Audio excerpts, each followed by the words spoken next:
Hello and welcome back to another episode of The White Flag. I'm Camren Kerber alongside Mr. Aaron Self. How you doing, Aaron?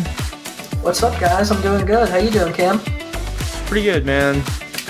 Well, I would say that we had a successful Pocono race, and I would say this was the first Cup race in about a month and a quarter without rain. So I'd say it's a big plus. Yeah, I would agree, and I think it was really interesting for a Pocono race. I mean, the Cup race at least. It was riddled with a lot of late race cautions, and we didn't see the normal kind of Pocono progression that we usually see at Pocono. Usually, it turns into at least late in the going, it turns into a lot of green flag running, and a lot of strategy, and sometimes a little bit of fuel mileage. But it seems like this week or this year, I guess, we didn't have a lot of that at Pocono. It seemed like we were plagued with a lot of cautions kind of late in the going, and it kind of kept things bunched up. Yeah, for sure. I thought that the strategy was really cool up until about midway through the race, but yeah, I'd say that this was a successful one. It was a sold-out crowd, which we'll get into, but... yeah, that's... Yeah, we'll get into that. That's our first topic, so... For sure. Let's waste no time. Let's jump straight into that. All right. Well, we just touched on it. Horrible traffic caused hundreds of people to miss the race. People were saying that 2 miles from the track was a 2-hour wait. Pocono trying to do its best Kentucky impression. I guess. I don't know why now, this year, all of a sudden it's an issue. I don't have any knowledge or information on that. I don't know why. Because Kentucky, I get, because Kentucky, it was the first year. They had no frame of reference or anything like that. But, I mean, we've been going to Pocono for over 30 years, probably almost 40. I mean, why just now did it become an issue, I don't get that. Yeah, so I don't know. From what I was able to gather, it seemed like the security detail or the traffic people, they didn't really seem to know what they were doing. I guess as you would know, Pocono has 2 tunnels, like most other tracks. They have an entrance tunnel and an exit tunnel. Well, typically when the race is getting started, they open both for entrance. Well, that wasn't the case this weekend. They had one that was entrance and one that was exit. People were actually leaving the exit tunnel. Oh, fantastic. So it just created a super messy thing. Another thing, I guess, security detail there was disregarding people's passes, regardless whether they had credentials or not. And I guess there was an odd little thing with security that if you were a female, then they would tell you to smile or you wouldn't be let into certain areas, regardless whether you had credentials or not. I heard that on DBC, so it's a bit odd. It I don't know. To me, it just seemed like a big mess. So hopefully next year that changes. The Pocono Raceway iceberg, I guess. Yeah. Holy cow. Yeah. It seemed to be a big issue this year for whatever reason. But sure. Hopefully they get that all straightened out because I hope we don't want to see this continue. Definitely. Well, the next big topic is a pretty big one. Corey LaJoie dumps Kyle Busch on a mid-race restart, says on the radio he dumped himself. Crew chief says on the radio, fuck him, we ain't worried about him, he deserved it. Take a listen to what Corey LaJoie had to say post-race.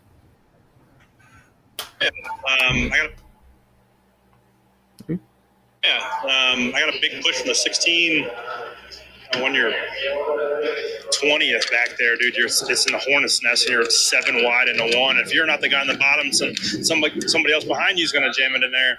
and put you freaking middle, right? So I had a bit of a run. 16 gave me a big shot. I got to the left rear of the 8, and he blocked it once, and I just kind of held the wheel straight, and I was almost anticipating our bumpers kind of lining up and giving him a little bit of a shove, but when he blocked it the second time, it just turned him across my nose, and I tore up some good cars. Did you think you were going to have enough room to get back behind? That's one of those. I mean, I spun out Jimmy there when he checked up, in Kansas, kind of same thing. He checked up super early, and I didn't see the smoke. He checked up, and I got in the back of him, and he spun down to the bottom and got me in the left rear, so I had flashbacks to that. So I wanted to make sure I gassed it up and didn't get hit in the left rear, which I'm glad we didn't, but I know some other guys behind us did. What are your thoughts on that? Yeah, I mean, you and I talked about this earlier in the week. I think we have differing opinions on it. Now, let me preface by saying I am in no way a Corey LaJoie fan. I too think the hype train has left the station.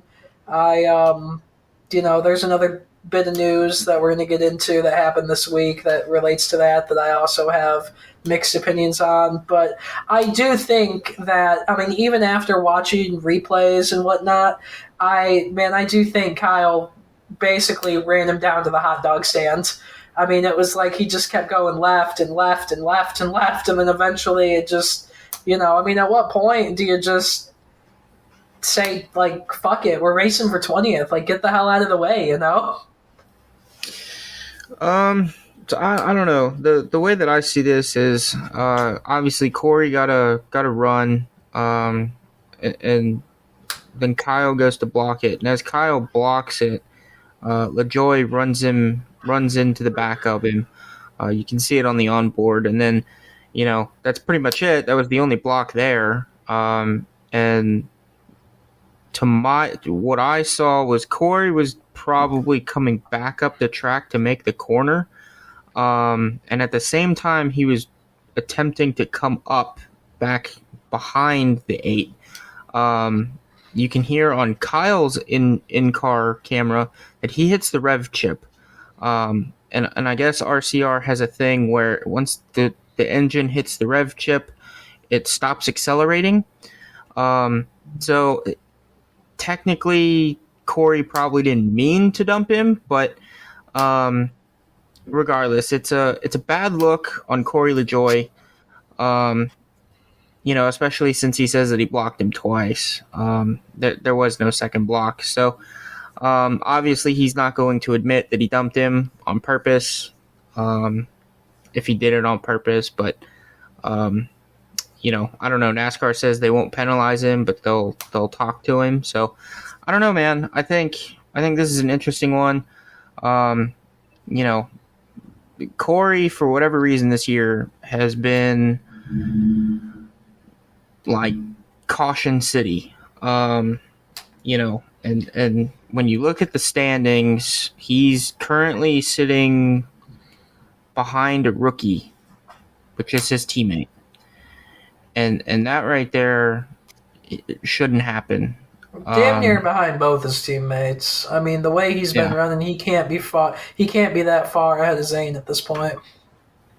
Yeah, and obviously I think that this is frustration mounting. He knows that he's got to do better, and I think there's a saying that says desperate times calls for desperate measures, and I think this is one of those deals where he's desperate. He's trying to get results, and even if Kyle Busch blocked him, maybe he got mad because as he went to pull out and Kyle blocked it, he ran in the back of him and possibly damaged his nose. And just said, "Screw you! I'm just gonna dump you." So I don't know what really transpired. I get Corey's really the only one that knows. But like I said, this kind of stuff, in my opinion, is pretty unacceptable. I think it's frustration for both of those guys, I think they're both kind of in their own pickles, respectively. Kyle, you're talking to a guy who's a 2-time champion, and he's sitting over 100 points out with single-digit races to go in the regular season, and then you get a guy like LaJoie who's having circles ran around him by a rookie teammate who's known for hitting everything but the fucking snack bar. and he's still running circles around him. So I think it's just different levels of frustration, or different types of frustration for both of those guys. No. And like I said, in my personal opinion, regardless whether he did it on purpose or not, dumping somebody into turn one at Pocono, in my opinion, is absolutely inexcusable. This is a track that we've seen careers end. This is a track that we've seen drivers crash at that have never been the same before. This track is incredibly dangerous. So if he did it on purpose, shame on him. Yeah, I mean, yeah. Yeah, Well, here's an interesting thing that has transpired over this past week. Per Toby Christie on Twitter or X, according to sources, the NASCAR Xfinity Series team JD Motorsports has laid off a large portion of its employees this morning. This was filed on Monday. The team, which withdrew its number 6th entry at Pocono, filed for Chapter 11 bankruptcy back in April. JD Motorsports has made 1,650 NASCAR Xfinity Series starts since its series debut in 1983, and the team has served as the launching pad for several drivers over the years, including current Cup Series star Ross Chastain. 90 drivers have competed at least one race in a JD NASCAR Xfinity Series car, and Alpha Prime Racing has acquired the JD Motorsports number 4 owners points, which will be used for their third entry, the number 45, heading into Indianapolis Motor Speedway. What are your thoughts on that? Yeah, JD's obviously a team that they've been in the sport a long time. Like you said, Ross actually competed in the playoffs with that team. I mean, obviously, he was able to make it by virtues of his wins with Ganassi that year, but he competed in the playoffs with that 4 crew that year in 2018. But I mean, it sucks. I mean, we knew they were never really a powerhouse organization, and we knew they were always kind of backmarkers. But I mean, it sucks to see any team that's got such a storied history in the sport kind of go, and especially go in that way. And I know it's probably crude humor, but I found it really kind of amusing that a month after the PR guy gets fired for making the Hawk Tua tweet, they go under. I thought that was pretty wild. But I think, look, I think that when you look at this specific instance, we've seen this in the past, and I think when you look at the way the teams are now, like a Cup Series owner in the 90s could have done this very easily with a couple $100,000 in the pocket and could successfully own a successful Cup Series team, let alone an Xfinity Series team. Now, when you look at the Cup Series owners now, you essentially got to be a multi-billionaire to really afford a Cup Series team. And as far as Xfinity goes, you got to have quite a few million behind you. At least to be successful in the Xfinity Series, you have to have at least over 100 million. And I'm not sure what their books look like, obviously, as that's most likely sealed, but a team that has been around since the 80s, they've been through a lot of adversity. They've come through, the financial crisis of 2008. And I think when you look at it now, sponsorship is definitely a big factor here. And when you look at it, I think their most successful season was when they had Flex Seal on like 4 of their cars. Yeah. And obviously that went away, and you didn't really hear about them too much after that. You didn't really see them too much after that. And I think losing a driver like Ross Chastain really kind of hindered that team as well. But this is a sport that is ever growing. So it's a shame that this team is gone, especially, just past the halfway mark of the season. But I think going forward, we might be able to see a return.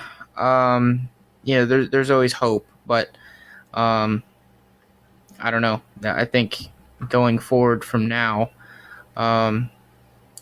just list JD Motorsports as another team that unfortunately can't hack it in this very expensive current culture. Yeah. Yeah. Like I don't want to say and sit here and say that JD Motorsports can't hack it. What I mean by that is this is a team that is an underfunded team to begin with and doesn't have, the top tier sponsors like, a Junior Motorsports or,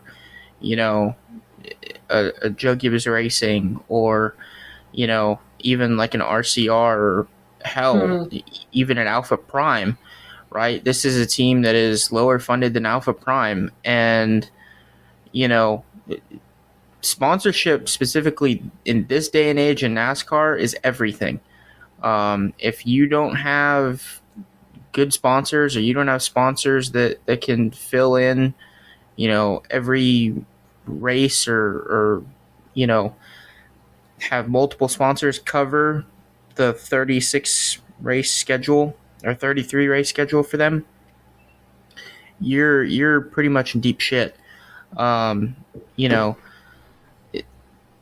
Unfortunately, that this is what happens, and as sketchy as it sounds, a lot of these underfunded teams, unfortunately, a lot of the sponsors that they gather, a lot of the people that are on the business side of the companies that are on the car, sometimes they just don't pay. Yeah, we've seen that time and time again.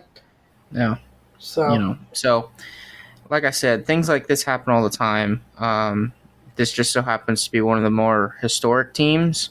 And it's very unfortunate, but I personally hope to see him back. That 4 car will forever be missed. They got an interesting font. I think, like I said, I think the most notable thing that they'll really be remembered for was their 4 car, same paint scheme, Flex Seal cars that they ran in the late 2010s. So, for sure. Yeah. Well, for sure. This is an interesting one. It says, per Bob Pockers via Twitter or X, the teams just gave a counter proposal last week to NASCAR.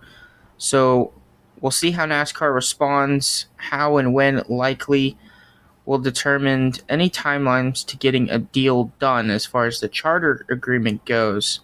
What are your thoughts on that? Yeah, I don't know. I'm just, I'll believe it when I see it. We've been hearing so much about this the last weeks, months, years. I'm not going to hold out anything on it. I'm just waiting until we see something actually official. You know what I mean? Yeah. So I guess to add to that, per Adam Stern via X or Twitter, Denny Hamlin says, quote, "It costs us $18 million a year to put a car on the racetrack. We've asked NASCAR just to cover our costs, nothing more, and the answer has been repeatedly no. You will get what we give you, and you will like it." Yeah, I mean, it sounds like NASCAR, and it sounds bad. I mean, and if they don't, if they don't give and if they just take, they're going to have a serious freaking problem on their hands, and it's not going to be anyone's fault but theirs. Yeah. You gotta compromise in any successful business or any successful relationship. You have to compromise, and NASCAR has never, historically, for almost 100 years, has never wanted to compromise. They've always wanted to do it the way they want to do it on their time, their way. And that's why we had a strike in the 60s, and that's why I wouldn't be surprised if we had a strike again. Yeah. So I did the math on this. So I'm not entirely sure if Denny means this is just one car. The $18 million a year for one car. If that's the case, I did the math for Joe Gibbs Racing and Hendrick Motorsports. That's $72 million a year. That's a lot of money. Now, if you count in 2022, 2023, and this year, that's 3 years. That's $216 million in 3 years. yeah, I would say that's for one car, because when you divide that number by a 36 race schedule, you get about $500,000. Yeah. So I would say that's probably one car. Yeah. So, like I said, for a 4-car team, that's $72 million a year, and across the 3 years since this new car, that's $216 million. It's about $250 million. Yeah, it's a lot of freaking money. That's a lot of money. And then we wonder why sponsor culture is as big as it is. Yeah, and it's. Look, I've said it multiple times. I think anybody else can attest to this. When you look at NASCAR's business model, this worked phenomenally in the 80s, the 90s, even the early 2000s. But as time progressed, the business model that they had or have just does not work in today's day and age, especially with how expensive everything is. It just doesn't. It just doesn't change work with the times. You got to change with the times, and they've never wanted to change with the times. When you look at it this way, you're seeing teams put forth the effort to bring in a pay driver because they've got money behind them, they've got sponsorship, and unfortunately, you get drivers that don't know how to drive or aren't very good at driving, but they've got the sponsorship money to help the team cover their costs. Like I said, that's just, like I said, for a 4-car team, that's $72 million a year, and that's just to put the car on the track. That's not to pay your employees. That's not to pay your drivers. That's just to get the car ready and at the track every week for 36 weeks. That's a lot. That is a ton of money. Yeah.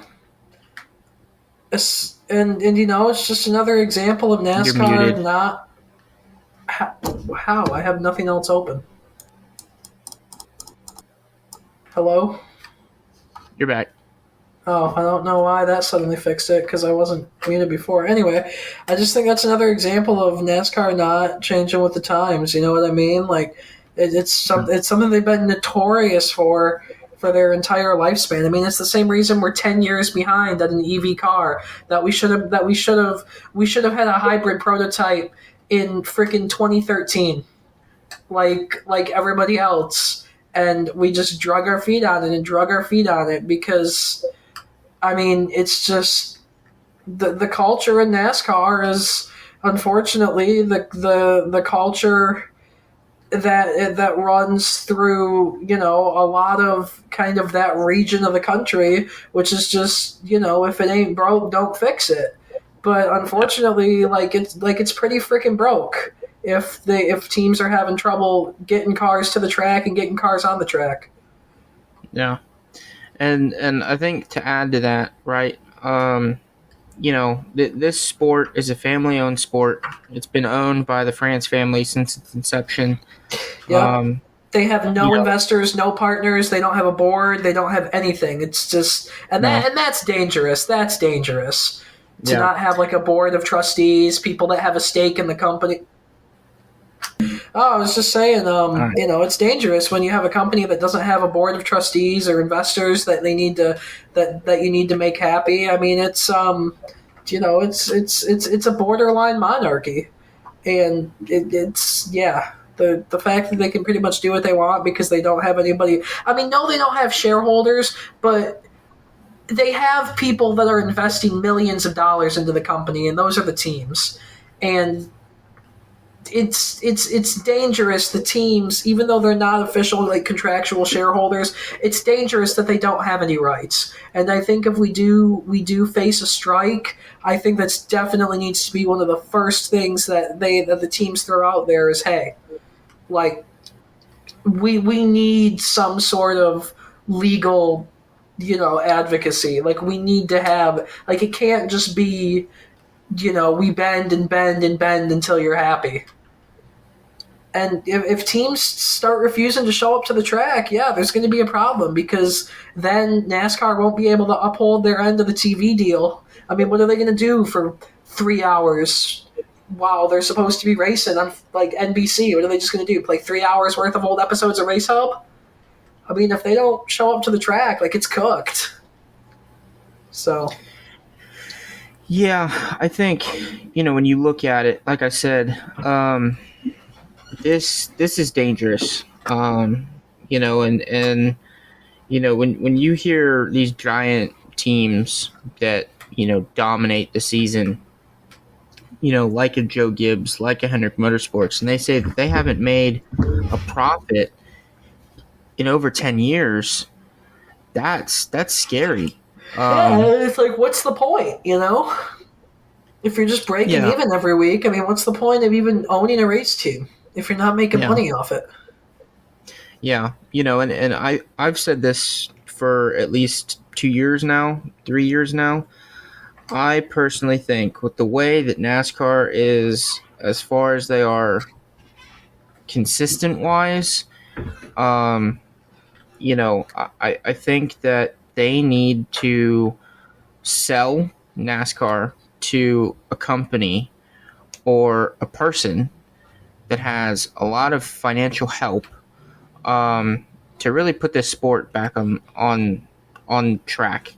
And I think when you look at, I know a lot of people give Formula One a lot of shit because they're essentially like a social media team. But if you look at their partners are massive. I mean, absolutely massive. They've got Rolex sponsorship. They've got Heineken sponsorship.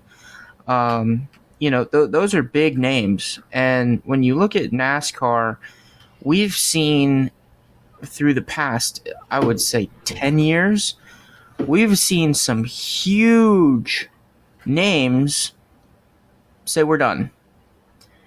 And that to me is scary, because then you look at your big teams, and if the big teams can't afford it, and like we just saw Hooters leave, one of the biggest teams in NASCAR. If God forbid, a FedEx or a Napa or a Bass Pro Shops says we're done, then this sport is really in trouble. Yeah, I mean, I disagree. I think if a sponsor like that leaves, I think it smells trouble. I think it spells trouble for the teams, but I don't think it spells trouble for the company as a whole. I don't think NASCAR, unlike Formula One, that competes on a world stage in multiple different countries across the globe and has to deal with the diplomacy of racing, in what is it, like 17 different countries over the course of a year. I don't think NASCAR has ever needed a large scale exposure to survive.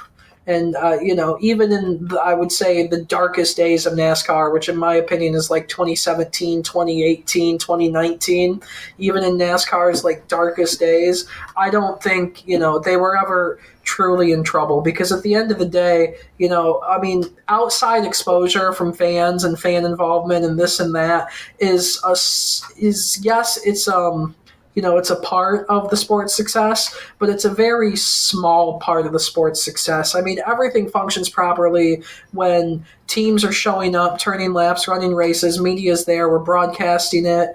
I mean, whether we sell seats or not doesn't really affect, NASCAR. It more affects like the track and the facilities.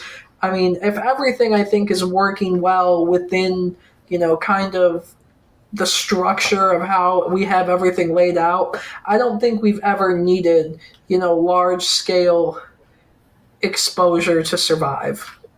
Teams might, but I don't think NASCAR as a sanctioning body has ever needed,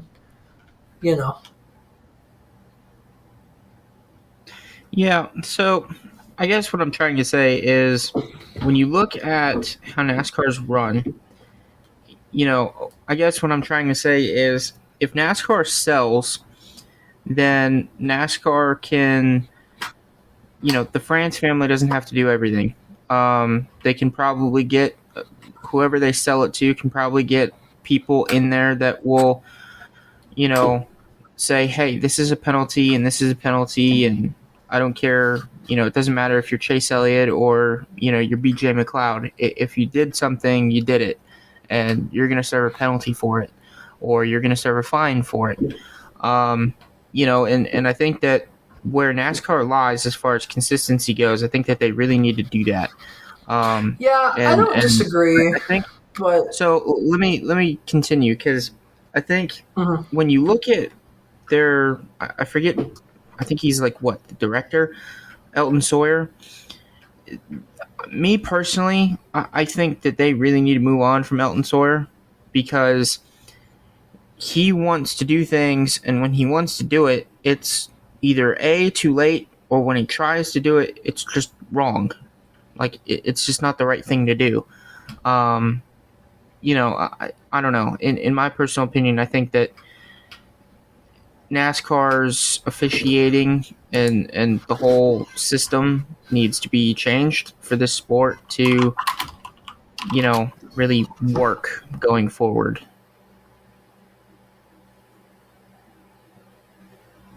Yeah, I don't think selling outright is the solution, but I definitely think bringing in investors and shareholders is definitely a way to do it. Sell off parts of the company, sell off stakes, maybe have,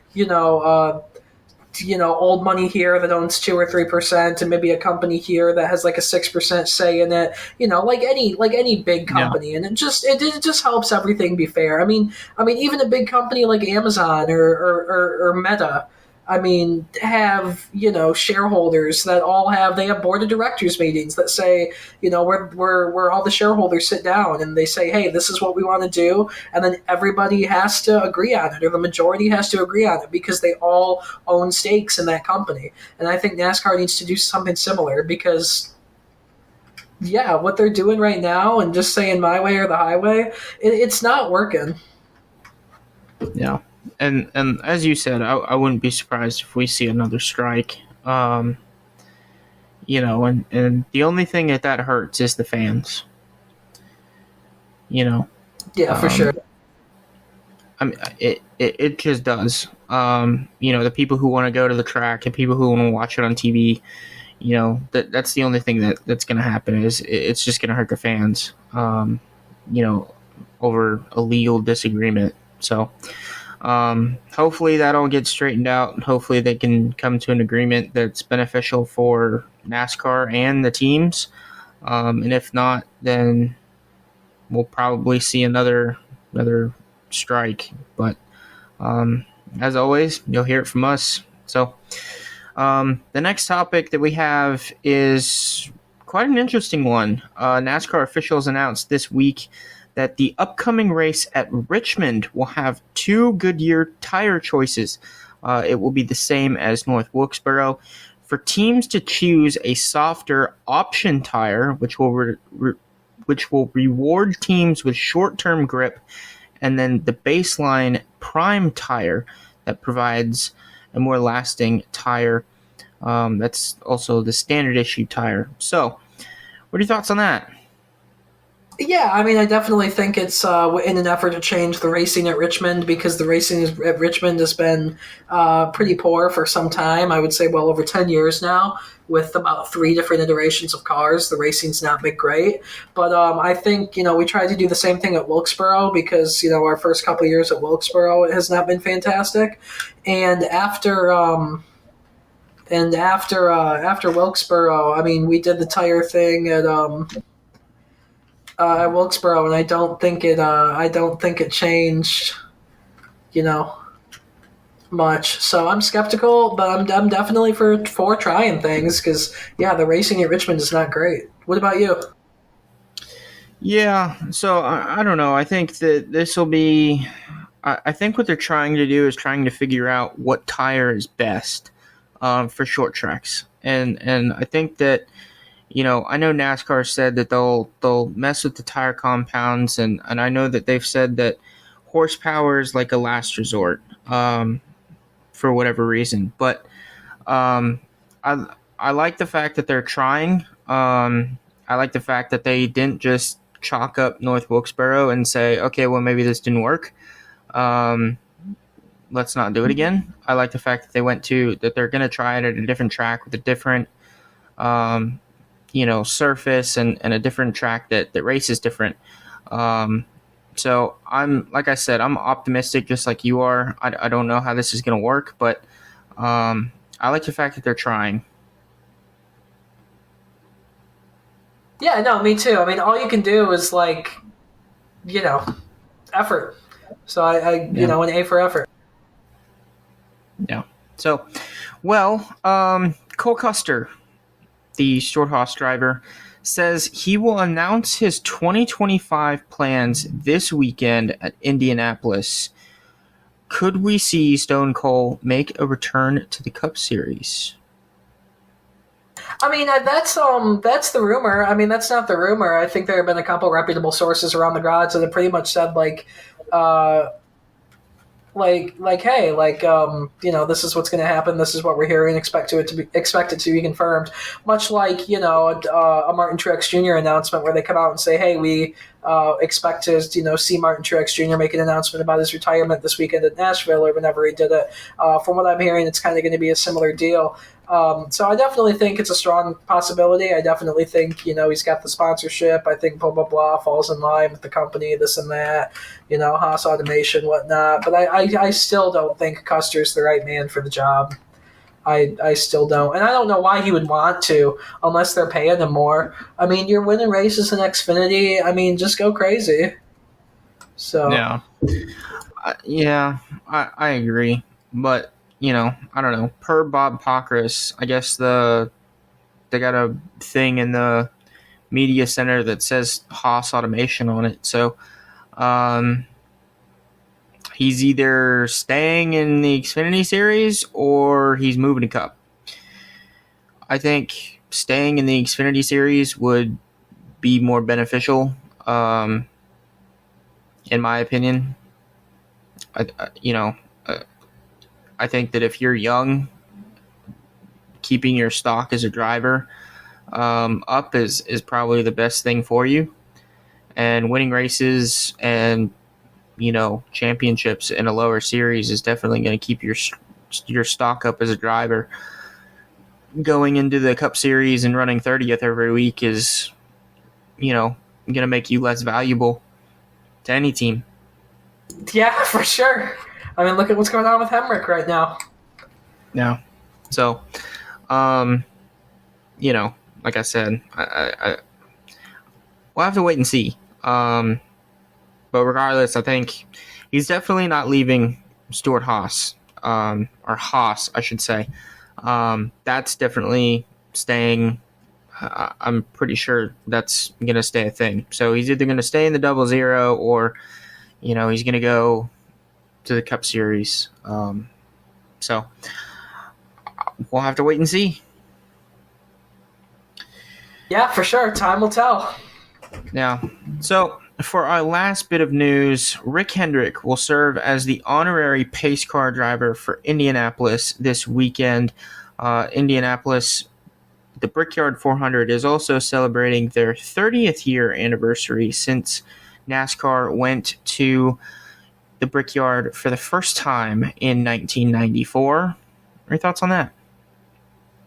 You said he was going to be the honorary starter or the honorary pace car driver? Pace car driver.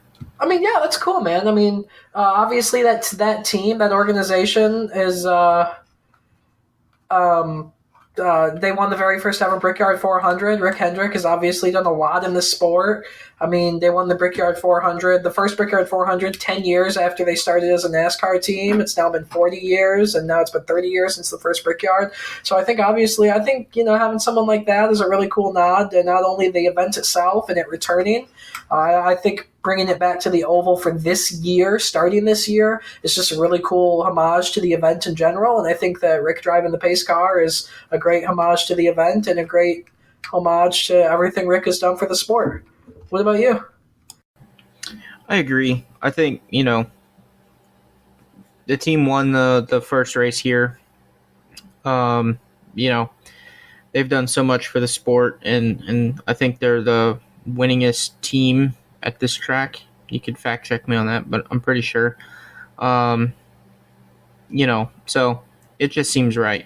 The other thing that I want to add, I don't know if it's been covered much, but Kyle Larson is going to be running the paint scheme that he was supposed to run at the Coke 600 and didn't get a chance to. So expect the orange one? Yeah. Wait, didn't Allgaier just run that car anyway? Yes. But so they're just running it again just with Larson? Yeah. Okay, that'll be cool. Cool. Yeah. So, pretty cool. They're running that. I think that's pretty cool. He ran the Indy 500, and now he gets to run the 1,100 mile car this weekend. So yeah, that's pretty for cool. Sure. AJ Allmendinger is going to be in the 16 this week. Ty Dillon's going to be in the 33, and Jimmy Johnson's back. Fun. I mean, yeah, AJ obviously being an open wheel guy, he's got a lot of history at the track. I'm happy to see him in the car. I mean, Jimmy, I was never a huge Jimmy fan, but it makes sense to have him in the car. I mean, Jimmy's won that event 4 or 5 times? Something like that? So I think 4. Yeah, I think 4 as well. Because Gordon's won it 4. Yeah, I think they both won at 4. No, Gordon won at 5, Johnson won at 4. And so I think that's really cool. Yeah. Also, BJ McLeod makes a return in the 66 this week. That'll be good. BJ's a smart guy. He'll be good in a long event like that just takes a lot of rhythm. I mean, he'll get a clean finish out of that car. I mean, I depending on how things shake out, I wouldn't be surprised if he can pull in like a 26th or a 27th. I mean, BJ's just a smart race car driver. Yeah. Daniel Dye is going to be in the 10 in Xfinity this week. Josh Berry is going to be in the 15 AM racing car this week. And here's the biggest kicker.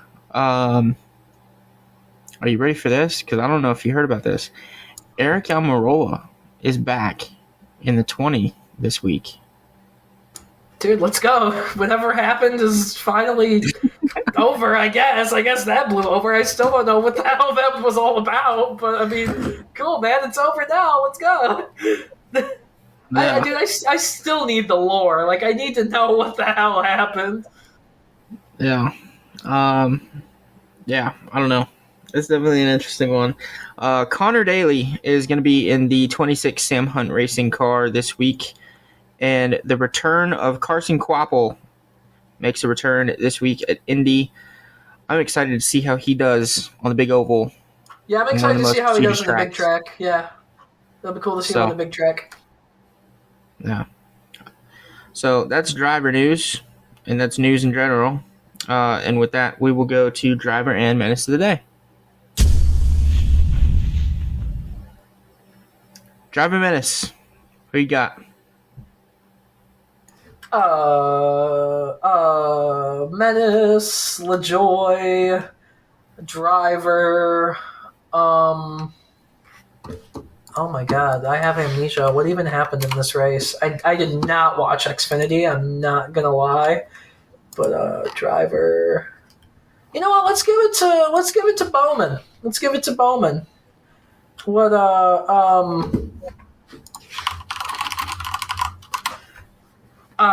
you know, he's won there before. He was trying to go for a second Pocono win. He was trying to go back to back. You know, he had he had top 5 pace all day. He just couldn't get by Blaney at the end. But it was a great effort to have two back to back podium runs.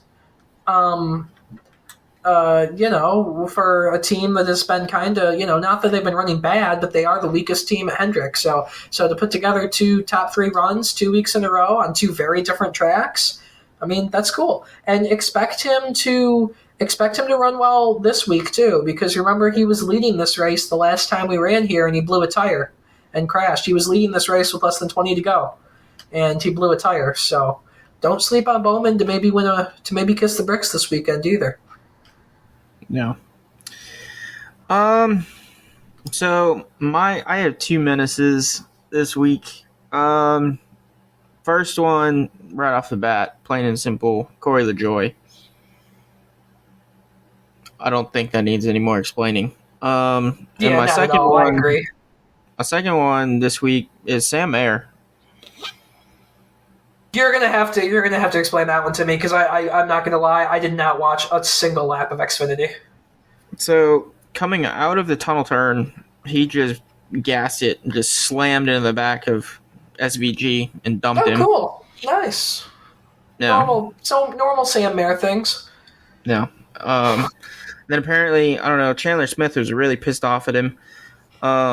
Gave him an old school ass chewing post race. I guess Sam Mayer decided to sit on his door for 3 laps in the tunnel turn, and Chandler didn't appreciate it because he kept getting loose. So, I mean, can't blame him for that. I mean, these cars are really aero sensitive.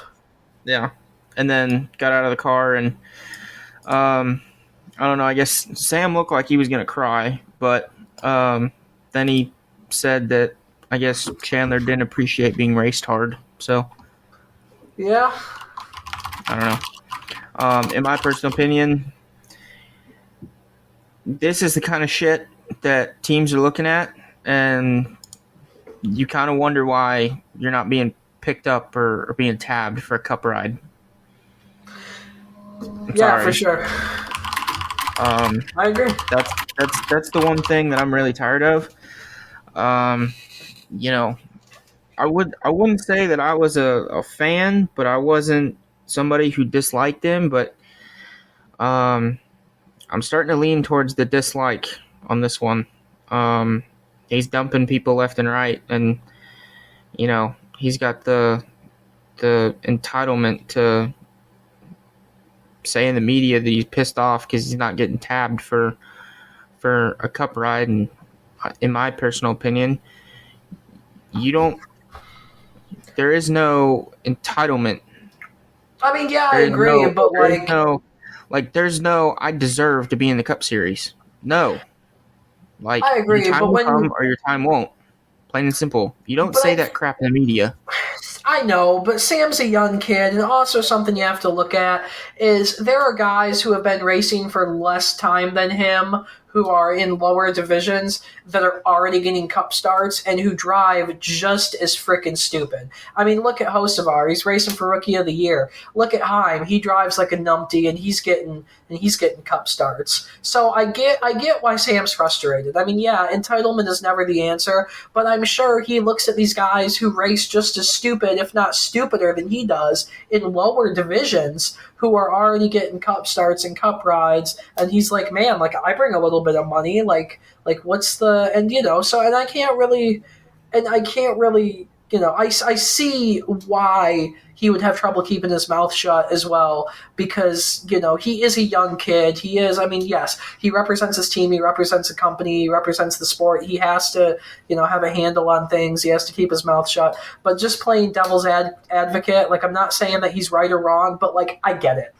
I get the frustration. I get being young. We've all been there. So just, I'm not saying it's right. I'm not saying he's justified. I'm not even saying he's good or bad. I'm just, playing devil's advocate. I definitely understand where the frustration's coming from.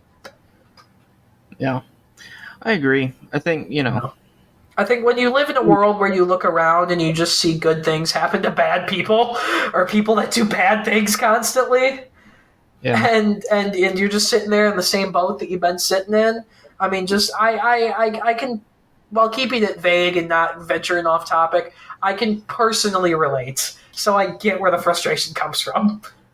But obviously you have to mind your mouth for sure. Yeah.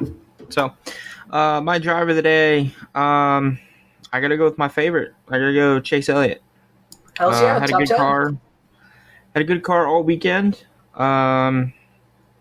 Was going to be in a position to potentially win the race. Got caught speeding on pit road for the first time in 92 races. It's not a bad run, man. See, when you said favorite driver, I thought you were going to say Gregson, and I was going to be like, buddy, did we watch the same race? Yeah, no. Yeah, no, not that one. Battled back, scored a top 10. So, for sure. It's a good run. Chase, especially after finishing 18th 2 weeks in a row and then P21 last week. So yeah, you said it a couple episodes ago, and I agree entirely. Chase was born in the wrong freaking generation, dude. If he was a Cup Series driver during the Latford era, you'd be looking at a 4 championship guy, at least. He's so consistent. Consistency is key. It used to be. Unfortunately, it's not anymore, but it used to be. And like I said, if he raced during the Latford era, if he raced when his dad was racing, he would have some championships for sure. Yeah, I agree. 100%. Yeah. I don't know. My personal opinion, I think we got to get rid of the 4-driver championship thing.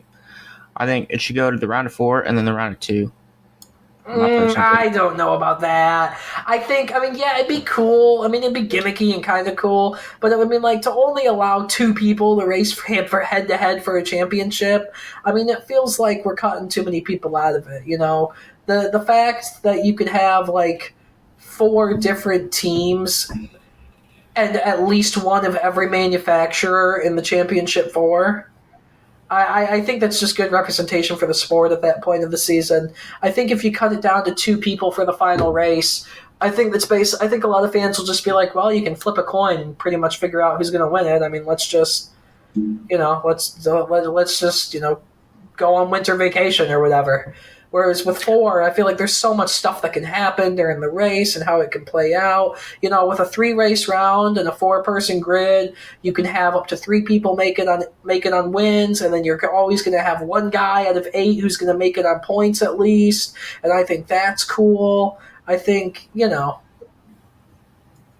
like the way it's set up, but I don't, I'm not, shitting on you for feeling that way. It would be a neat idea, but I just think it works well the way it is right now. So I disagree. I think for, I don't know how many years, from the Chase era forward, mathematically, they've always had 2. It'll be 20 now, yeah. Well, yeah, you know what? That's fair. That is fair for the first 10 years of the Chase. Yeah, when it wasn't winning you're in, it always pretty much mathematically came down to 2 people. Even before that, it really, by the end of the season, it really mathematically only came down to 2 guys. Look at 2002. It came down to Stewart, and then, with Martin's penalty, he would have needed a miracle, but he still was there. Yeah. So, I don't know. Yeah, that's I don't disagree. That's a good point. Get out of Phoenix. Yeah, dude, Phoenix is not the move. No. And not for the championship race, at least. I think it's really cool in the round of 8. Or maybe just have the spring event. I don't think it needs 2 dates, that's for sure. Yeah, definitely. I think it either needs to go back to just having a fall race or I think they need to try just having a spring race. But I definitely did like Or- Phoenix a lot more. Huh? Or here's a great idea. Pull off the dog leg section Mm-hmm. that everybody cuts and put grass there again. Yeah, that might not be a bad idea. I think that worked better with the faster cars, though. What I would like to see, and it sucks that Phoenix is where it's at geographically, Phoenix would make a great summer race. Saturday night, short track, under the lights, in the summer, getting down to crunch time. Playoffs are imminent. Everyone, there's a lot of people outside that are trying to win their way in, drama heating up, this and that. I think a Phoenix summer race, like where we're at right now in the year, I think if we could replace like the summer Richmond date or like Nashville with like, or just somewhere around here in this area or like Loudon with Phoenix, I think it would be great for the narrative of the season, but you can't do it because it's so freaking hot in Arizona in the summer. You can't do it. So it is a crying shame that that track is located where it's at, because a night race at Phoenix in the summer, you know, getting close to the playoffs would be awesome, in my opinion. Yeah, let me tell you, I was all for it, but like I'd be all for that. But I don't know about you, but I get really pissed off when I get hot. Yeah, So yeah, me too. It's just it's too hot. Tempers would be astronomical. Yeah, Especially but wouldn't that when, make it better? especially if you're a bubble driver or just outside the bubble, you're Yeah. going to be mean. But that makes it better, man. If you're already on the bubble, you risk. It's risk versus reward. Do you keep your cool and try to just play it out for points, or do you get mad and go crazy and try to punch your ticket with something big? You know, I could see. Mad. I could start wrecking people. Yeah, I mean, I probably would too. But man, it'd make for a good narrative. Yeah. So. Anywho, Well, that's it for Driver Menace today. At a little off-topic thing, but we'll move on to the race recap. all right, take it away. Well, I can certainly say that the Xfinity race was not all that eventful. Sheldon Creed won the pole with Brandon Jones on the outside, well, inside. They raced side by side for the entire lap. Sheldon Creed was able to get by him. But just on lap 2, Dawson Cram spun from the 35th position in turn 1 and slammed the wall. And that was it for Sheldon Creed. Or Dawson Cram, my bad. Jesse Love pit for tires. They were checking underneath the rear of the car. He pitted from 25th position, and I guess all was well there. And we got the restart on lap 7 with Sheldon Creed on the outside, Brandon Jones second on the inside. Sheldon Creed got a good jump into 1, fell to 4th, and Justin Allgaier took the lead. On lap 8, Brandon Jones was slow on the front stretch from the 5th position. He fell from 5th to 10th. And Josh Berry had to pit from 30th with a flat left rear tire. And on lap 9, Brandon Jones had to pit with a flat right rear tire. It was also a slow change on the right front, puts Brandon Jones down 1 lap. On lap 16, Josh Berry was slow on the track in turn 2 with yet another flat left rear tire. And just by lap 20, that was it for stage 1. Justin Allgaier was the stage 1 winner. On lap 21, Jesse Love would stay out as everybody else would pit under this caution. Anthony Alfredo was penalized for speeding. Justin Allgaier was penalized for equipment interference. He had a tire get away and rolled into the next pit stall. So, under that restart, Jesse Love would lead from the outside, Cole Custer would be second on the inside, and Justin Allgaier would restart 35th after that penalty. And William Byron would get a run off of turn 1, and Cole Custer would be in second, throws a huge block. Custer then drives underneath Jesse Love for the lead in turn 3. William Byron had a slow entrance to turn 3, but had to tries to get to pit road, but misses the entrance. And William Byron was slow driving around the track, and he had a tire come apart, leaving debris on the track, and we would get caution for debris, and William Byron would pit for new tires. Under the next restart on lap 31, Cole Custer would lead on the outside, Chandler Smith second on the inside. Jesse Love, who was second, chooses the outside row in row 2.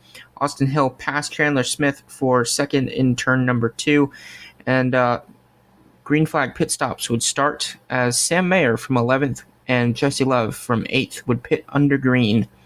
Cole Custer would in fact win stage number 2. Justin Allgaier would finish 10th, and William Byron would finish 12th. William Byron, Anthony Alfredo, Sam Mayer, Jesse Love would all stay out, while everybody else would pit, and Jeremy Clements would be penalized for a safety violation, and we would get the restart on lap number 47. William Byron would lead the field back to green from the outside with Sam Mayer on the inside. Parker Retzloff got loose into turn 1, got up the track collecting Ryan Ellis, the 42 of Leland Honeyman, and Brennan Poole, taking all those cars up to the track and into the outside wall, and those cars, a majority of them, would be done for the day.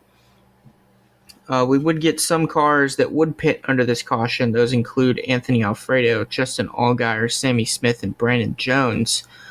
Justin Allgaier took fuel only. On lap 51, we would get the restart with William Byron leading the field back to green with Jesse Love second on the inside. Jesse Love would take the lead in turn number 1, and unfortunately, AJ Allmendinger would clip the apron, get sideways from 10th. He saved it and kept going, but he would unfortunately have to pit. And Justin Allgaier on lap 53 radioed that he had a vibration, and Parker Retzloff, who was involved in the last caution, was slow with a flat tire. He would, in fact, make it to pit road, and the caution would not come out. However, the caution would, in fact, come out for Stephen Malozzi, who stopped on track just off of turn number 2, and that would, of course, bring the caution out once again. We would get the restart on lap 75. Justin Allgaier would lead from the outside with Anthony Alfredo second on the inside. Sammy Smith would be third on row 2, and Cole Custer would be fourth on the inside of row 2. Cole Custer went 3 wide into turn 1, challenged for second. Allgaier got the lead, and Jeremy Clements puts it 3 wide in turn 2 and spun around, collecting Mason Massey. So, again, we would go back under the yellow flag once again, and we would finally get the restart on lap 79. Justin Allgaier would lead from the outside, Cole Custer would be second on the inside, and William Byron dives low in turn number 1, moves to third. Justin Allgaier would lead, but Cole Custer closed and was challenging for the lead. But just when things were going to get dicey for the front, Shane Van Gisbergen got spun from 10th in turn number 2 after Sam Mayer did Sam Mayer things and flat out dumped him, exiting the tunnel turn. That, of course, would bring out the caution. We would get the restart on lap 87. Cole Custer would lead on the outside. Justin Allgaier second on the inside. William Byron pushes Justin Allgaier into turn 1. He took the lead entering turn 1. Cole Custer catched him, passed him back.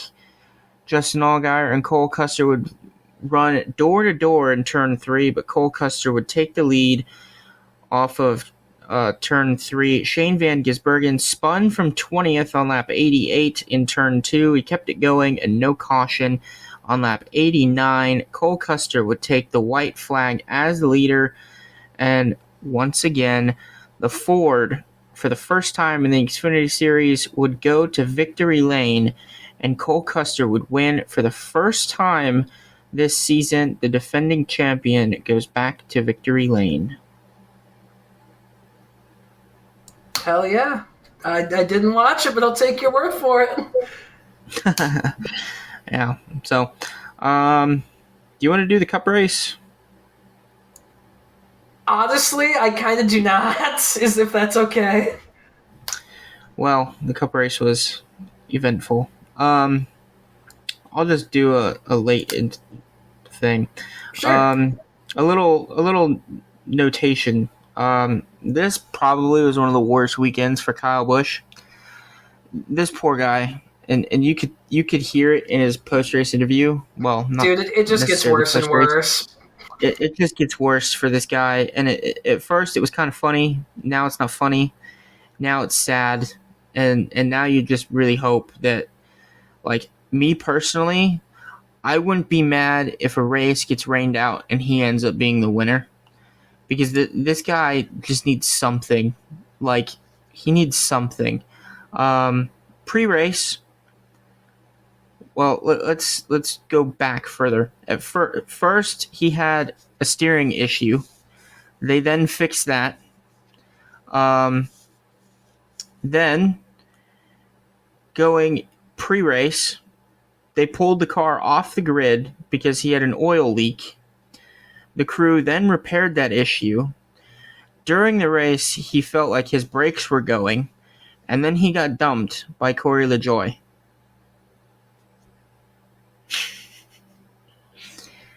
I mean, that has to be one of the worst weekends ever. Dude, and they just keep getting worse and worse. Like you said, he just needs something to go his way. You know, racing is just such a momentum-based sport, especially NASCAR, and he just needs something to go his way so he doesn't. You know, when a driver is younger, their career is much like their bodies. They're more resilient, they bounce back easier. But when a driver is older, it's like these little hits, they add up. Not just like crashes, but like the poor results. They're harder to bounce back from when the driver's older. And Busch, you know, he just needs something to go his way here soon. Or I'm confident in saying, and I don't mean for it to sound extreme or like dire, but I think if something doesn't go his way soon, we see the end of Kyle Busch. You know? It just gets so much harder to bounce back the older you get. And no, I know he's not 40 yet, or maybe he just turned 40, either 39 or 40. So yeah, he's got maybe 4 or 5 years left in him if he can get this ship turned around, man. But if he doesn't cash in soon, it's going to be a lot harder the longer he goes. Yeah, and it doesn't help that RCR is where it's at. Correct. It doesn't help. And I know a lot of people want to shit on Kyle Busch and say that he's washed and everything else. A driver is only as good as the crew and the car around him. Yeah. Speaking of RCR, we missed a little. Or sorry. No, go ahead. I was going to say, speaking of RCR, I don't think we touched on a little bit of news that happened this morning or yesterday morning. Did we talk about Ty Dillon? Doing the 33? Yep. Yeah. Yeah. That and it just goes into your point. What are you doing, man? You need to build faster cars. You don't need to add a third one. Yeah. So yeah, I definitely agree that RCR is not doing well and not making the right choices. I mean, I get it. That's the site of Ty's only win. I mean, obviously trucks, but like trucks is trucks. But like, it's the site of Ty's only serious win, I would say. But man, dude, you already got two championship winning drivers driving your cup cars. I mean, why don't you get them better equipment first? You literally you have the arguable GOAT driving one of your cars. A guy who was in the GOAT talks, at least top 5. I don't think anyone would disagree that Kyle Busch is worse than a 5th place driver all time. Yeah. I mean, you're talking about a 2-time champion. You're talking about a guy who has won the most NASCAR races of anybody ever. Yeah. And across all 3 series. Yep. Is absolutely incredible. Yeah. I mean, and look, I don't care who you put in that car. If you put a talented driver like Kyle Busch, and Kyle Busch can't get it done, it's not Kyle Busch. It's your program. If you put any respectable person in that car, they should not be running worse than 20th. Yeah. Let alone Kyle Right. Busch. I mean, there's no certainly excuse. Yeah, there's no excuse for the team of RCR's with a team that has RCR's prestige that anybody who's not like frickin' Quinn Houff or something is running worse than 20th. Whether it's Austin Dillon, Kyle Busch, Kevin Harvick, pretty much any Tyler Reddick, all the people that have raced for RCR, because RCR doesn't really do the pay driver thing. You know, I think the closest thing to a pay driver they brought in was Casey Mears. And that's not because he brought sponsorship, but that was because of his name. Obviously, they provided the sponsor with Jack Daniels, but they bring in drivers that can drive. They don't chase sponsors most of the time. So, I mean, no one in an RCR car should ever turn in worse than 20th at the checkered flag. No. And I would say the same thing about Roush. Yeah. But, you know, like I said, I think, you know, we've touched on it before, you know, it's kind of old money. And I think, you know, for sure. We've heard rumors and rumblings, and honestly, like, I really hope that it's true, because I really think that when you have a team like this that's so historic and so successful, you know, in its past, see them kind of falter and really like decline and regress as much as this team has. You know, we've heard rumblings that Austin Dillon might hang up the helmet and go into a leadership role at RCR. I mean, this is the guy that really kind of tapped Richard and said, hey, we need to get Kyle Busch in one of our cars. Yeah. I mean, if you can get a guy like that that's able to persuade a top-tier driver like Kyle Busch away from Joe Gibbs Racing and away from wherever else he got offers from to drive your car and not only drive like a 1-year deal, but a multi-year deal. Yeah, because you know Kyle had options. Like, you know he had options. He's Kyle frickin' Busch. Yeah. Yeah. And, you know, I think that, you know, I think putting Austin Dillon in a position like that, I think would really help get rid of that old money. I think that he would really be able to bring in some, you know, some new equipment and bring in some new people that would be able to, you know, bring it back. So.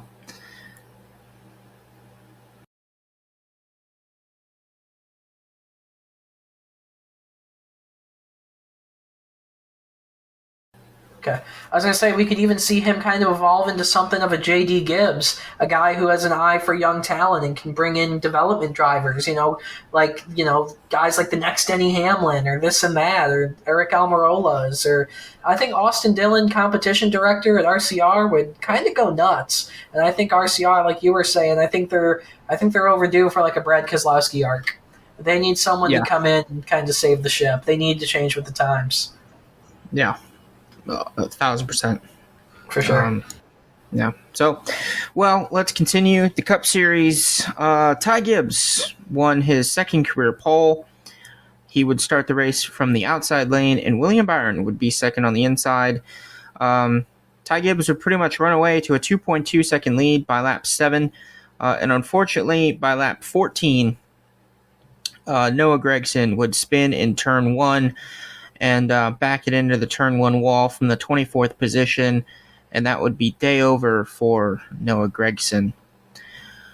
Well, the top 9 would stay out, and Christopher Bell would be 10th at the moment of caution. He would be the first car to pit. From 10th, Michael McDowell and Chase Briscoe, as well as Todd Gilliland, would take 2 tires, while most of the other cars would take 4. We would get the restart on lap 18.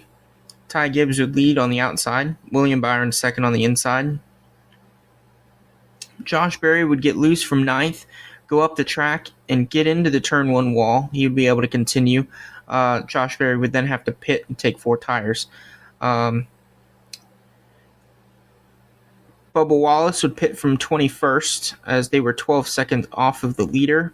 They were able to get back ahead of Martin Truex Jr., Ryan Blaney, Ty Gibbs, Zane Smith, Kyle Larson, Austin Cindric, and Ross Chastain would then pit just before pit road closed for the stage. And Martin Truex Jr. would win stage number 1 on lap 30. Well, on lap 32, the pit road was open, and the leaders would pit. Those being Martin Truex Jr., Denny Hamlin, William Byron, Chase Elliott, Ryan Preece, Daniel Hemrick, AJ Allmendinger, Austin Dillon, Cody Ware. I'm sorry, Martin Truex Jr. did not win stage 1. That was Denny Hamlin, I believe. Or did he win stage 2? I am not. He won stage 2. Sure. No, yeah, Denny won stage 2. Yeah. Denny won stage 2. Because he cycled past Barry. Yeah. Yeah, my bad. Yeah, so those cars would pit. Josh Berry and all those drivers would pit. Hemrick, Allmendinger, Dillon, Ware, Reddick, Bowman, Yaley, Berry. Those guys would all pit, including the guys that I already said. Cody Ware, unfortunately, would take 2 tires, and everybody else would take 4. So Cody Ware would cycle out in front of those guys. Joey Logano would lead the field back to green. Brad Keselowski would be second on the inside. Joey Logano, unfortunately, would get loose going into turn 1, go up the track, and lose 9 positions. Brad Keselowski would take the lead, and an impressive restart by Chase Elliott would see him go from 14th, passing 10 cars, going up to the 4th position in he would pass 10 cars. Yeah, that's pretty impressive on a restart, especially at Pocono. Yeah, man, for sure. And that he did that in 1 lap. Nice. That's haul in the mail. Yeah. On lap 40, Todd Gilliland's radio said that he might have bent a rear toe link, and then unfortunately, he would have to go down pit road and see about that. But before he could do so, coming off of turn 3, the final turn here at Pocono, on lap 52, Ross Chastain, who was 21st, slid sideways, slams the turn 3 wall, and made hard contact with the rear end of the car as well as the front end, and he would be slow on track, and that would bring out the caution. Most of the leaders would then pit. Under that caution, Carson Hocevar would be penalized for equipment interference. Todd Gilliland would be caught speeding, Section 7. Harrison Burton would be caught with a safety violation. And Kyle Busch had a long stop to service his brakes. And then Austin Dillon would come back down pit road to service his brakes a lap later. We would get the restart on lap 59. Ty Gibbs would lead from the outside. Josh Berry would be on the inside. Denny Hamlin would move up to second, passing Ty Gibbs, moving to third.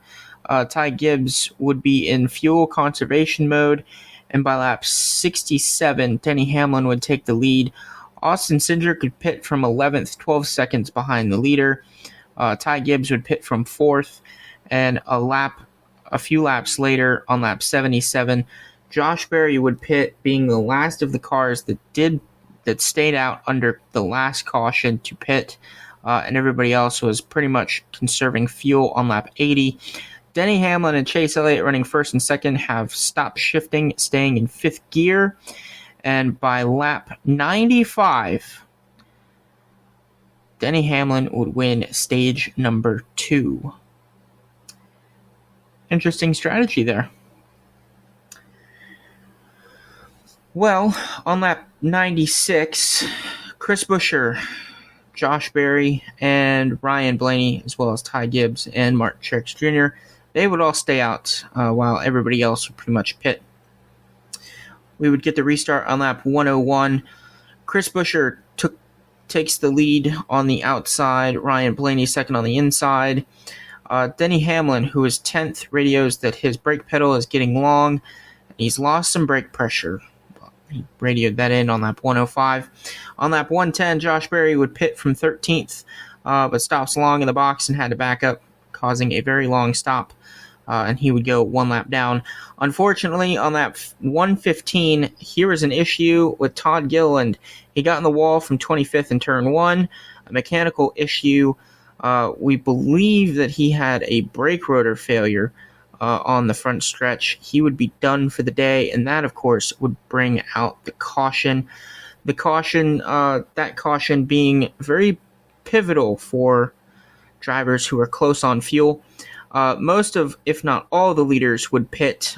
Kyle Larson, Ryan Blaney, Chase Elliott, Denny Hamlin, Alex Bowman, Joey Logano, William Byron, Christopher Bell, Bubba Wallace, and others would pit. Zane Smith would take just 2 tires. Everybody else would take 4. Kyle Larson would be the first off of pit road, but he, along with Chase Elliott, Ty Gibbs, and Daniel Suarez, would be caught speeding in Section 7, and they would, of course, have to go to the rear of the field. Those 4 drivers did serve their penalty and stopped and did top off with fuel and took the other 2 tires. So with that, we would get the restart on lap 121. Ryan Blaney led from the outside. Denny Hamlin second on the inside. Kyle Busch from 16th blocked Corey LaJoie, gets dumped by Corey LaJoie and spun going into turn 1 through the grass up the track. Collected multiple cars, including Austin Cindric, AJ Allmendinger, Harrison Burton, Ryan Preece, Ricky Stenhouse Jr., and Carson Hocevar. AJ Allmendinger, Ryan Preece, Harrison Burton, and Ricky Stenhouse Jr. Their days would be done. We would get the restart 6 laps later on lap 127. Ryan Blaney would lead from the outside. Denny Hamlin second on the inside. And we would, of course, unfortunately get another caution as John Hunter Nemechek, the weekly John Hunter Nemechek caution, got into Zane Smith, and those 2 cars would smash the inside wall pretty hard. Fantastic. I love it when people wreck for 29th. Yeah. Dude, I'm telling you, I'm sorry. I know that he's got a famous name, but that guy should not be in the Cup Series. Dude, John Hunter Nemechek fall off needs to be studied because he was not bad at front row. For the equipment he was in, he was not bad at front row. I don't know what happened, dude. I don't know.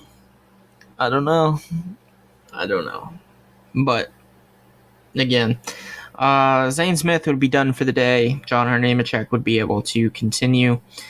We would get the restart on lap 132. Ryan Blaney, of course, would lead back to green. Alex Bowman second on the inside. Denny Hamlin would be second on the second row, and William Byron would be on the inside of the second row. Ty Gibbs would be slow from the 22nd position. He blew a motor, and we would see the forbidden chocolate milk come out the exhaust. Oil and water makes a nasty substance, and that would be caution once again for the fluid on track. And I want to give a huge props to NBC for their camera work.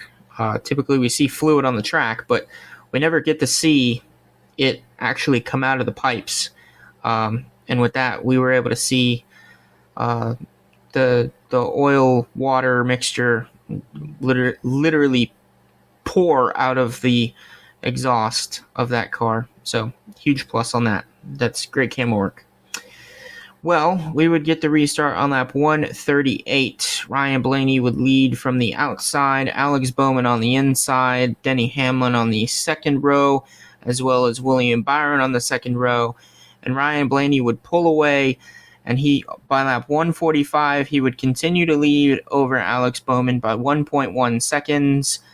And Daniel Hemrick, unfortunately, on lap 154, would be slow on track with a broken rear suspension. He would make it to pit road, but on lap 159, Ryan Blaney would take the white as the leader, and 1 lap later, Ryan Blaney would capture his second career win at Pocono and his second win of the season, scoring a weekend sweep for Roger Penske. Huh? He scored the weekend sweep for Roger Penske. Roger Penske won both of the races at Iowa in IndyCar, and Mr. Ryan Blaney won at Pocono. Oh yeah, because they don't have an Xfinity car anymore. So yeah, yeah, man, yeah, that was awesome. I mean, for Blaney's first win there since his first win, which is always pretty special. So I like that, and I think this is the first track that Blaney has repeated at that's not Talladega. Correct me if I'm wrong. I believe you're right. So I mean, and it's very fitting that it's the track that he got his first win at. So I like it. Probably not the most popular win, but Ryan Blaney's not the most popular driver. But he ran a nice, clean race. It was a good, solid race with a good, solid car, and a good, solid guy won it. I have no complaints. Can't complain. I mean, I lost my Bowman bat, which sucks, and I lost my Barry bat, which sucks, and I lost my Gilliland bat, which sucks. But you know what? You can't be mad. I always say this. You can never be mad when Ryan Blaney wins a race. Yeah, you can probably get mad when he wins a championship if he keeps winning them the way he won his last one. But I don't think anyone's ever going to get mad seeing Ryan Blaney win. He's just the most laid back dude. Like, I mean, how can you not like the guy, or at least just not be neutral about the guy? You know? Yeah, I agree. Well, that is it for the race recap. We will go on to race picks. Well, we tied. Oh yeah, we did because we both picked Larson. That's why we don't pick the same driver, because we tie. Yeah. Well, let's go to Xfinity. How did we do in Xfinity? Well, I won Xfinity. I picked Justin Allgaier. Even with the fucking speeding penalty, you still won? Well, he didn't win, but he finished second. I know, but oh my god, even with the penalty, he came back and finished second. Wow. Dude, I'm telling you, never count that man out. I'm saying. Never count that guy out. That dude is such a seasoned veteran. Fair. Whips through the field. I didn't do bad in trucks either. You beat me in trucks too. I think it was second to fifth. So I can't even remember who you picked. I picked Chastain. Ah. Yeah. I picked that guess. So yeah, I'll let you go. Well, we're going to Indy this week for back on the oval for the first time in since 2020, so 4 years. Yep. So, defending winner Kevin Harvick. Yeah. So I think this race is going to be. This race is definitely going to be an interesting one. I'm very excited for this. I'd love to see how this plays out. Oh man, I don't know. This to me, it's a new car. We've never ran the Indy Oval with this car. We've got drivers in the field who've never driven on the oval at Indy before.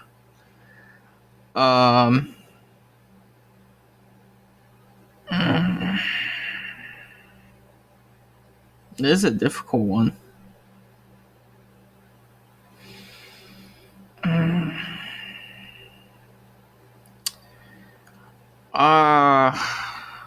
I'm just gonna go.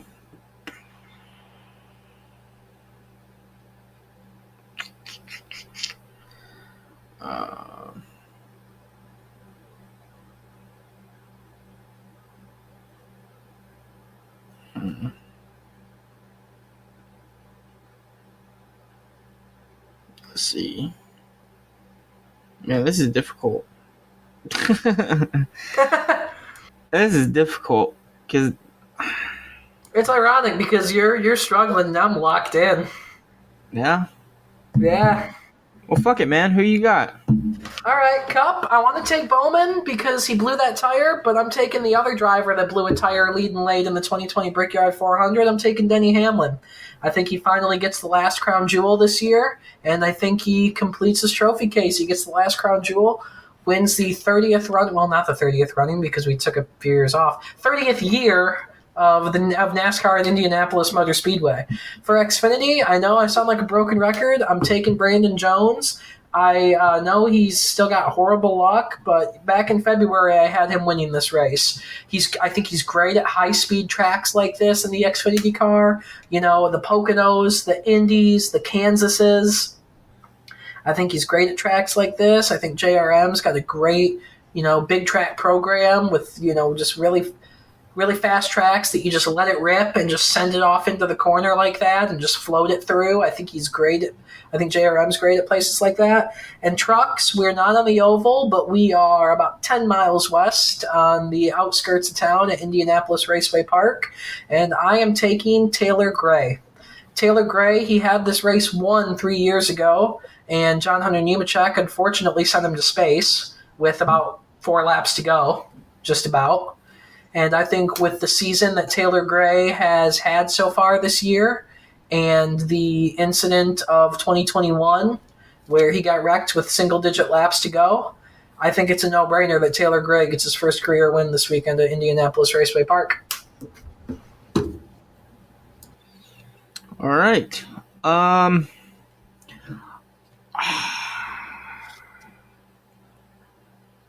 You know what? Fuck it. I figured it out. All right, just crack the code. Let's go.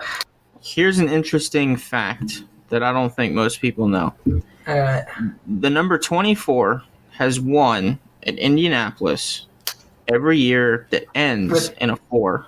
Yeah, I read that. I saw an Instagram post that was like, I put out my story. You ended up seeing it. It was William Byron has the chance to do the funniest thing ever. Yeah. So I'm going to pick William Byron. Yeah. All right, cool, I think William Byron wins it. 24 and 24. Maybe he finally breaks the trend of having an awful summer. Yeah. Yeah. Happens every year like clockwork, man. Yeah. As far as Xfinity goes, I'm not sure. I think we've got guys that, again, have never raced on this surface, on the oval. Yeah. I should say. Don't sleep on a guy like Ryan Sieg either. The way he ran at Texas and the experience that he's got in that car and at that track. Don't sleep on a guy like Ryan Sieg. Yeah. You know who I think's gonna get it done though? Almirola. No, absolutely not. Who? I'm going super long, like mega long shot. All right, Ryan Ellis. No. No, worse. I think Carson Kvapil surprises everybody On a big track? On a big track? Fine. You want me to change it? I'll change it. I don't care. No, man. It's bold. I like it. Yeah? I mean, like you and me both. You know, I'm a huge fan of that kid too. I mean, that would be awesome to see Carson Kvapil kiss the bricks. That would be sweet. The two drivers that really stood out to me on this were either Jesse Love or Carson Kvapil. And the reason I bring up Jesse Love is that dude, for whatever reason, has been really good at tracks he's never been at. Yeah, Daytona, Chicago, Talladega, literally. Fair. Nashville, past freaking 69 cars. Yeah. Got a top 5.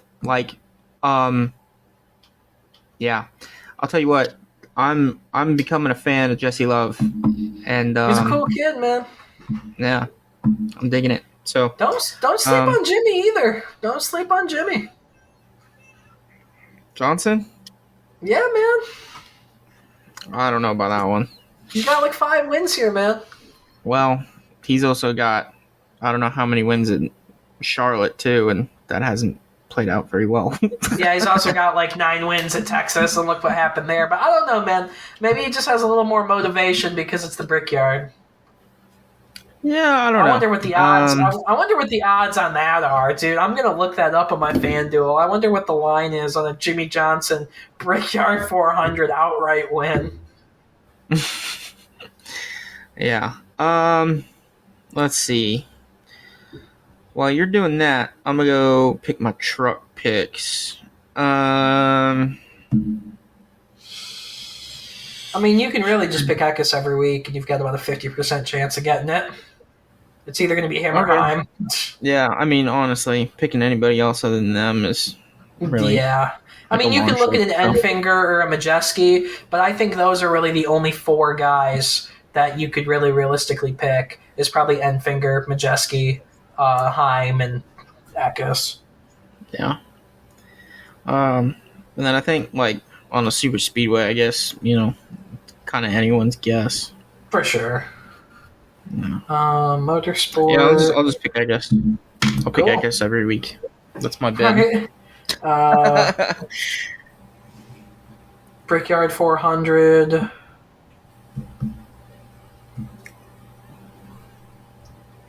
On a $5 bet for Jimmy Johnson to outright win the 400, you would win $1,200. Damn. He has worse odds than Justin Haley, John Hunter Nemechek, Zane Smith, and Austin Dillon. He only has better odds than McLeod, Ware, Hemrick, Burton, Stenhouse, Ty Dillon, LaJoie, and Preece. Denny Hamlin is currently favored as the favorite at 5-1. Larson 7-1. Keselowski and Blaney 10-1. Elliott and Truex 11-1. Wow. Bowman 31-1, man. That's not a bad bet. Jesse Love's running a badass paint scheme. I just looked at it. I haven't seen it. Hold on. It's a Wheelin'. It's the Wheelin' car, but instead of it being white and red, it's black and blue, and it's got police lights at the bottom. It's sponsored by the National Law Enforcement. Dude, that's sick! Memorial. What? Yeah. Dude, that gives me Dale Earnhardt vibes. Yeah, that's holy like shit. Said, that's cool. Sweet, dude. Yeah. I don't think it's offered. Don't even get me started on that conversation. They gotta offer more stuff. And me personally, honestly, speaking of diecast, I think Lionel needs to give up majority stake of their thing and let other companies come in. Because I think personally, in my opinion, I think Lionel should focus on the primary paint schemes and that's it. Every primary paint scheme they should make, and that's it. And then every other paint scheme should be Team Caliber, Action, or should be dispersed by other companies that want to do it. I gave up. Or sorry. No, go ahead. I was gonna say I lost faith in Lionel after they failed to offer Landon Castle's Sterling Marlin throwback. In 2019, the silver bullet car. Yeah. That was an L. Yeah. Huge loss for the diecast community. Yeah. I mean, they've stopped making a lot of cars and it's really sad. I mean, for sure. You got drivers that I don't think have had paint schemes made. I mean, think about it. If you really go in and think, they could make every Cup paint scheme, they can make every Xfinity paint scheme, and they can make every truck paint scheme. As long as it's the primary paint scheme for all those drivers, they could easily do that. Yeah, for sure. I mean, that's only that's less than 100 paint. That's less than 100 cars. Yeah. And people would buy it 100%. Yeah, and especially if you're only doing full-time guys. You know, I mean, in trucks, that's only what, 10 cars? Well, it can't be 10 because there's a 10-car playoff grid. It's probably 15 trucks? Probably. Yeah, so it's not that. I mean, the Truck Series nowadays, I mean, it looks like, I mean, it's rough. It looks like NASCAR '05 Chase for the Cup Truck Series grid, where they only have like 7 licensed drivers and everyone else is a freaking fantasy driver. I mean, that's pretty much the equivalent of what the Truck Series is on TV today. It's pretty bad. Yeah, pretty much. I mean, Thor Sports 5 trucks, I swear, are like just about half of the freaking full-time grid. Yeah. And Pretty still much. only like 3 of them will make the playoffs. Garcia and Crafton will find a way to miss. At this point, Majeski might miss too. So. Well, if you want to watch these races, the Truck Series race at Indianapolis Raceway Park will be, of course, on FS1. You can catch that race at 8:30 p.m. Eastern Time. That's 5:30 p.m. Eastern Pacific Time. The Xfinity Series race and the Cup Series race will be both on USA this week. No, sorry. The big Cup race will be on NBC. The Xfinity Series race will be on USA. You can catch that race at 3:30 p.m. Pacific Time, or Eastern Time. That's 12:30 p.m. Pacific Time. And then, of course, the Cup Series race held on the famous Indianapolis Motor Speedway back on Big NBC.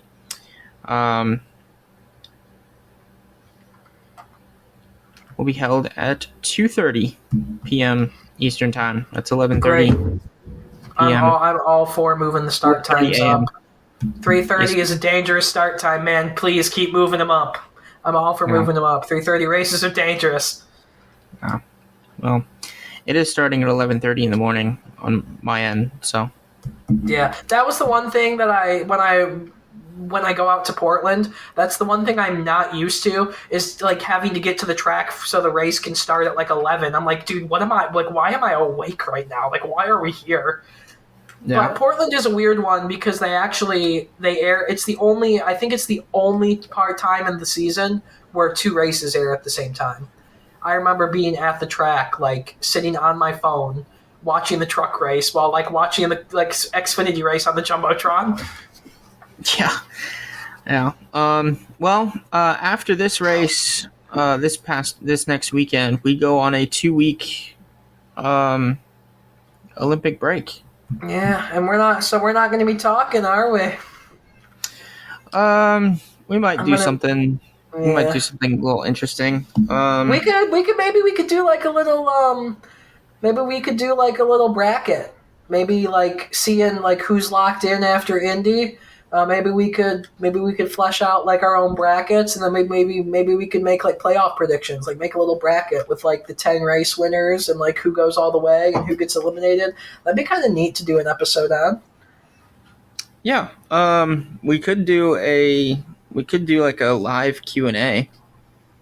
Do that? Yeah, that'd be cool. Maybe so maybe 1 week we could do like a live Q&A, and 1 week we could do like a bracket challenge. That would give us 2 weeks of content.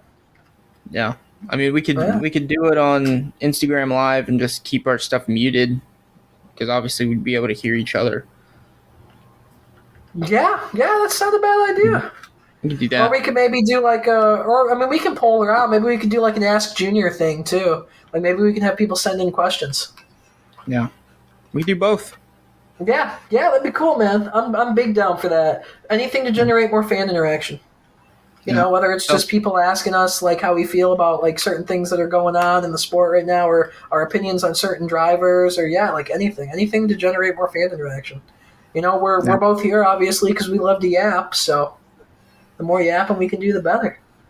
Yeah, for sure. For sure. Well, as always, you can catch this, of course, on Spotify. Catch this also on YouTube.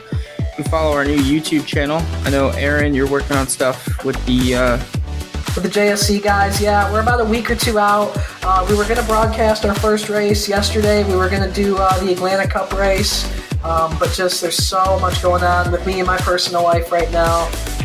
We've had to delay it. but something that is probably going to happen that's going to happen sooner than the Cup races. I am going to be producing JSC Radioactive. That's going to be really fun, and we're going to do a little bit of Radioactive too. It'll just give us more stuff to dump on the channel and more content for people to view, and I'm really excited about that. So look out for maybe some Radioactive videos before you start seeing full races.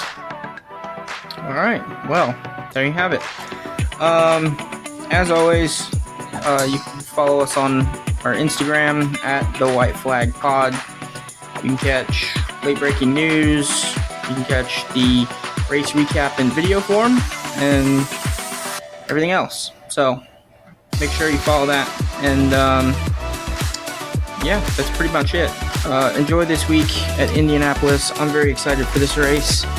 It might not be the best race ever, but we're back on the oval and we're in the next gen, and it's anyone's race, to be quite honest. I have high hopes. I think the high speed tracks this car has been really good at, so I have high hopes.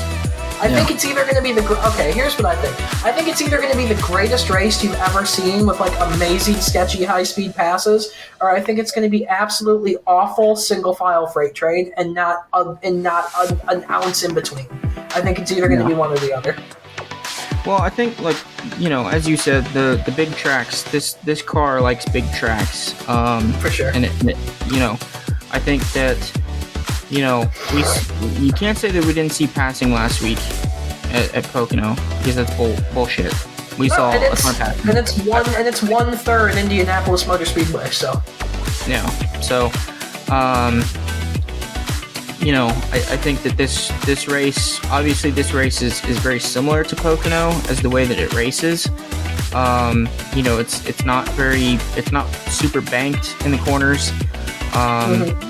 Fuel mileage is definitely going to be a big factor here. And, if your car raced crappy at Pocono, your car is going to race crappy here. Agreed. So I think if you had a good car at Pocono, you're going to be pretty good for Indy. Like I said, I'm excited, man. I'm all for it. I can't wait. So, enjoy this weekend. We'll see you guys next week. Bye, everybody. So, peace, guys.